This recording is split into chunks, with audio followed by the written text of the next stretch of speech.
사랑하는 시흥동산교회 어린이 성도 여러분, 벌써 방학이 거의 끝나가고 새학기가 얼마 남지 않았네요. 전사님도 새학기가 된 기념으로 머리도 한번 꾸며보고 옷도 새롭게 입어봤어요. 어떤가요, 전사님? 뭔가 달라진 것 같지 않나요? 새학기가 되면 뭔가 기대가 되기도 하고 설레기도 하는 것 같아요. 하지만 지금은 코로나 때문에 설렘과 기대보다는 걱정하는 마음, 불안한 마음이 더 큰 것 같아요. 밖에 나가서 마음껏 놀고 싶은데 그러지도 못하고 집에 있는 시간, 혼자 있는 시간이 많아져서 참 속상하죠. 하지만 친구들, 이러한 시간들도 하나님께서 주신 시간이라는 것을 기억했으면 좋겠어요. 이 시간들을 낭비하지 않고 더욱더 소중히 여기면서 살아갔으면 좋겠어요. 하나님을 더욱더 사랑하는데, 하나님을 더욱더 예배하는데 시간들을 사용했으면 좋겠고, 가족들과 더 좋은 시간을 보내는데 사용했으면 좋겠어요. 우리가 그렇게 시간을 소중하게 여길 때 우리 친구들의 모습은 더욱더 멋지고 아름답게 자라날 거라고 전사님은 믿어요. 자, 그럼 우리 다 함께 예배할 준비 되셨나요? 우리 이 시간 우리의 신앙을 하나님께 고백하도록 할게요. 우리 다 같이 신앙을 고백하겠습니다. 나는 삼위일체 하나님을 믿습니다. 천지를 창조하신 하나님을 믿습니다. 십자가에 죽으시고 부활하신 예수님을 믿습니다. 우리와 함께 하시는 성령님을 믿습니다. 아멘. 이 시간 전사님이 기도하도록 하겠습니다. 우리 친구들 두 손 모으고 다 같이 기도할게요.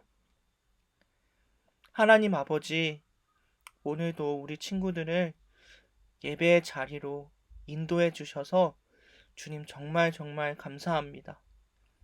코로나 때문에 우리 마음이 많이 힘들고 많이 아프고 어렵지만 주님, 이 모든 시간들을 우리가 주님을 의지하며 잘 이겨낼 수 있도록 도와주시옵소서.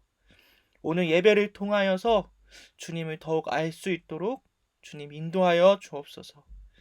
감사드리며 이 모든 말씀 예수님의 이름으로 기도드립니다. 아멘. 우와, 우리 벌써 광야에 대해서 세 번째로 배우는 시간이네요. 우리 친구들, 광야 하면 이제 무슨 단어가 떠오르나요? 우리 지난 시간에는 어려움이라는 단어를 집중해서 살펴봤어요.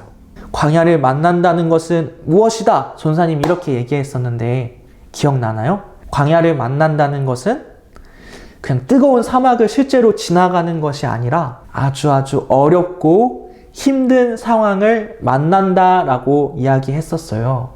그리고 이 어려운 상황을 멋지게 이겨낸 다윗을 살펴보았죠. 이번 주는 외로움이라는 단어를 집중해서 살펴보려고 해요.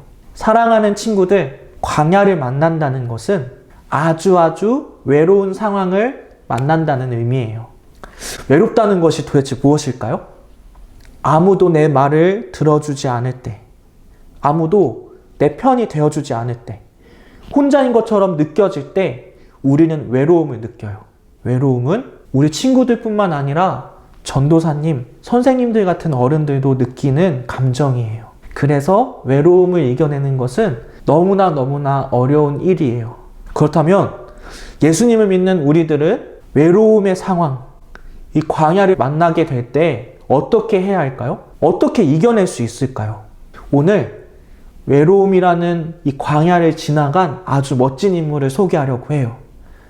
바로 엘리야예요. 친구들, 엘리야라고 혹시 들어본 적 있나요? 엘리야는 하나님의 말씀을 대신 전달해 주었던 사람이에요. 이런 사람을 성경에서는 선지자라고 이야기해요. 무엇이라고 이야기한다고요? 선지자. 선지자는 왕과 백성들이 하나님을 잘 믿을 수 있도록, 하나님의 말씀을 잘 순종할 수 있도록 가르쳐 주었던 사람이에요. 정말 대단했던 사람이었겠죠? 그래서 이스라엘이 하나님께서 다스리시는 나라가 되기 위해서는 이스라엘 사람들이 선지자가 들려주는 하나님의 말씀을 잘 들어야 했고 그 말씀에 잘 순종해야 했어요. 하지만 그 당시에 이스라엘 사람들은 하나님의 말씀을 잘 듣지 않았고 하나님을 무시했고 하나님 대신 바알이라는 우상을 섬겼어요. 엘리야 선지자의 마음이 어땠을까요? 무척이나 속상했겠죠? 하지만 엘리야는 포기하지 않았어요. 이스라엘 사람들이 하나님께 돌아올 수 있도록 하나님의 말씀에 잘 순종할 수 있도록 계속해서 하나님의 말씀을 전했어요. 그리고 어느 날 엘리야는 하나님이 이 세상에서 가장 높고 위대하신 분이시라는 것을 보여준다면 이스라엘 사람들이 돌아오지 않을까라는 생각을 하게 되었어요. 그래서 백성들이 다 보는 앞에서 혼자서 450명이나 되는 바알 선지자들과 승부를 하였어요. 우와, 영화나 드라마 보면 1대5, 1대10으로 싸우는 것도 참 대단한 일인데 무려 혼자서 450명이나 되는 사람들과 싸운 거예요. 이 승부는 누가 진짜 하나님인가? 여호와 하나님이 진짜 하나님인가? 아니면 바알이 진짜 하나님인가? 하는 승부였어요. 이 승부에서 엘리야는 당당하게 아주 멋지게 이겼어요. 그리고 여호와 하나님이 진짜 하나님이라는 것을 보여주었죠. 이것뿐만 아니라 엘리야는 또 멋진 기적을 보여주었어요. 그 당시 이스라엘에서는 아주 오랜 기간 동안 땅이 말라 있어서 백성들이 너무나 힘들어 했었거든요. 그런데 엘리야가 하나님께 기도해서 이 땅에 큰 비를 내리게 하였어요. 그래서 가뭄이 그치게 되었어요. 엘리야는 이 사실을 아합 왕에게 알려주었죠. 이것은 왕에게 모든 하늘과 땅을 다스리시는 분은 바알이 아니라 하나님이라는 것을 알려준 거예요. 자, 이렇게 멋진 기적들을 보여주었는데 과연 왕과 백성들은 어떻게 되었을까요? 엘리야가 간절히 소망한 대로 하나님께로 돌아와서 하나님을 잘 믿었을까요? 아니요. 아쉽게도 엘리야가 원하는 대로 되지 않았어요. 오히려 엘리야는 이 사건 때문에 죽을 위기에 빠지게 되었어요. 왜냐하면 이세벨이라는 아주 나쁜 왕비가 군사들을 시켜서 엘리야를 죽이라고 명령했기 때문이에요. 엘리야는 계속 도망가면서 무척이나 당황했을 거예요. 나는 이렇게 하나님을 위해서 열심히 싸우고 있는데 왜 변한 게 아무것도 없을까? 왜 나는 이렇게 도망가게 되었을까? 그리고 엘리야는 아주 외로웠을 거예요. 하나님을 위해서 싸우고 있는데 내 편은 아무도 없는 것 같고 내 말을 들어주는 사람은 아무도 없는 것 같고 나 혼자인 것 같은 느낌을 받았을 거예요. 그래서 엘리야는 계속 도망가다가 어딘가도 모를 광야로 들어가게 되었고 거기서 너무나 외롭고 힘들어서 하나님께 기도했어요. 우리 엘리야의 마음이 어땠는지 말씀을 통해 한번 살펴볼까요? 열왕기상 19장 4절 말씀 전사님이 읽어줄게요. 엘리야는 하루 종일 광야로 걸어 들어갔습니다. 그러다가 한 로뎀나무 밑에 앉아서 하나님께 죽여달라고 기도했습니다. 여호와여, 이제는 다 되었습니다. 내 목숨을 거두어 가십시오. 나는 내 조상들보다 나을 것이 없습니다. 죽을 만큼 너무나 외롭고 힘들다고 기도하고 있는 거예요. 친구들, 전도사님은 이 말씀을 처음 읽을 때 엘리야의 이 기도에 하나님께서 어떻게 응답하실지가 참 궁금했어요. 전도사님 생각에 하나님께서 엘리야의 기도를 듣고 엘리야의 이 외롭고 힘든 상황을 순식간에 바꿔주실 거라고 생각했어요. 막 쫓아오는 군사들을 향해서 하늘에서 불을 내리셔가지고 군사들을 다 물리치시고 엘리야를 다시 안전하게 이스라엘로 이끌어 주실 거라고 생각했죠. 하지만 하나님은 외롭고 힘든 상황을 바꿔주신 것이 아니라 이 상황을 이겨낼 수 있는 힘을 주셨어요. 하나님의 방법이 참 신기하지 않나요?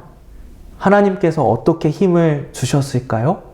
우리 하나님의 말씀을 통해 다시 살펴볼까요? 우리 열왕기상 19장 6절, 7절, 8절 말씀인데 전도사님이 읽어주도록 할게요. 엘리야가 보니 뜨거운 돌 위에 놓인 구운 과자 하나와 물 한 병이 그의 머리맡에 있었습니다. 그는 먹고 마신 다음에 다시 자리에 누웠습니다. 여호와의 천사가 그에게 두 번째로 나타났습니다.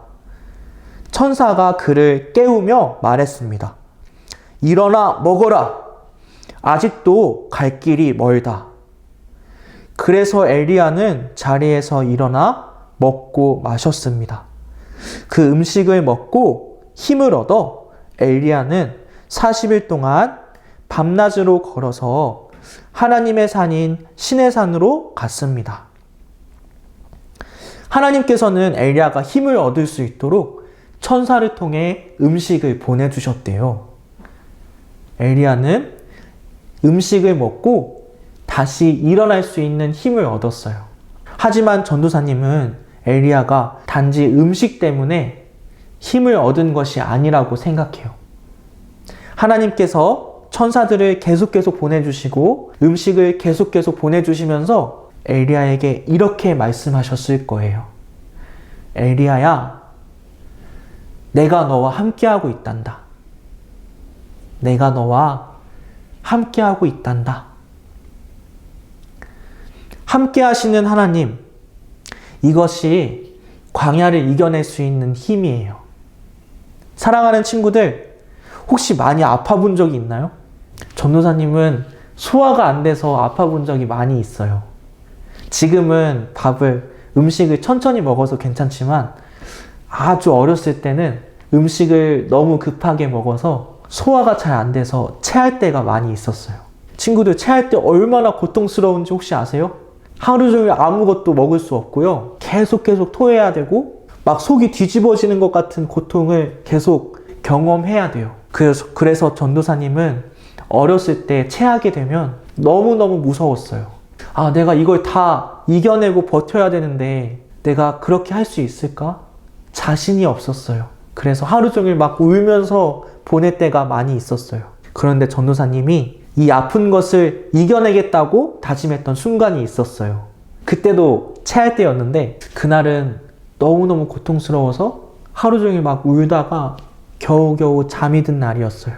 전도사님이 눈을 뜨는데 전도사님의 엄마가 전도사님의 손을 꽉 잡고 계시는 거예요. 그때 전도사님이 막 힘이 생겨났어요.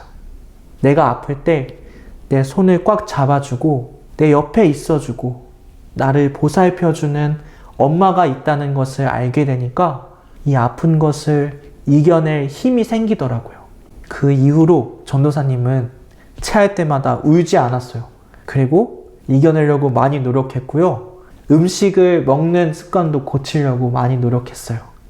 사랑하는 친구들에게도 외로운 상황, 광야가 찾아올 수 있어요. 광야를 지나갈 때 나 혼자인 것 같아서, 나 혼자서 계속 이겨내야 한다는 생각에 처음에는 많이 무서울 수 있어요. 하지만 친구들, 그럴 때 함께 하시는 하나님을 꼭 기억했으면 좋겠어요. 하나님께서 친구들의 손을 꼭 잡고 계시고 광야를 잘 지나갈 수 있도록 보살펴 주시고 계시다는 것을 잊지 않았으면 좋겠어요. 함께 하시는 하나님을 기억할 때 우리 친구들은 광야를 잘 지나갈 수 있을 것이고 그리고 하나님을 더욱더 알게 될 거예요.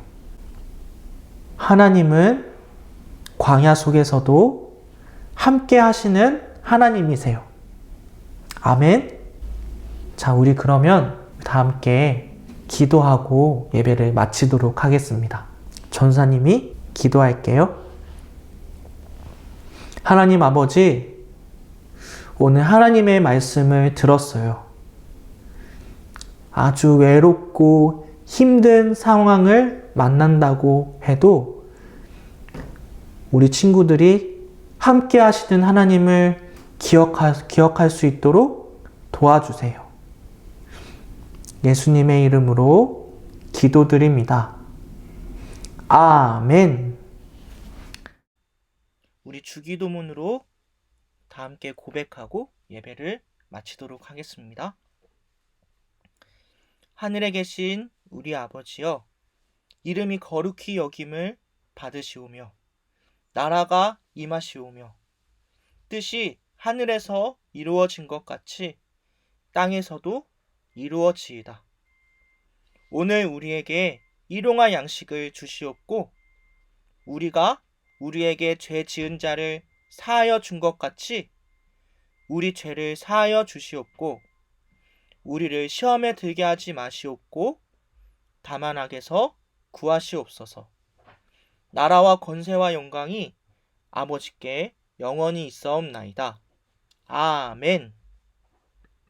우리 친구들 예배 잘 드렸죠? 친구들은 절대로 혼자가 아니라는 것을 앞으로도 잊지 않았으면 좋겠어요. 우리 다음 주에도 건강한 모습으로 만났으면 좋겠습니다. 그럼 안녕!